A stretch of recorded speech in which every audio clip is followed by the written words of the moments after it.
Good morning everyone. My name is G. Chandra Subhash. I am from Kakinada. Today topic is I wake up at 7 o'clock and I watch some time of phone. After that I fresh up and I have my breakfast. After that I start from my home to Unnati. After coming here I participate in an assembly. After that Rangasara takes class.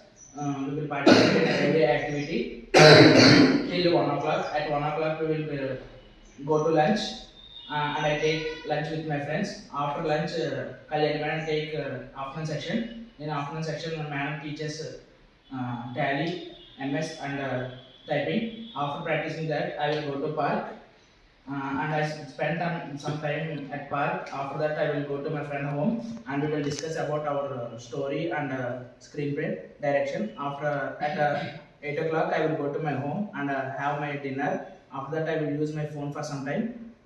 At 11 o'clock, I will go to bed. Thank you, sir.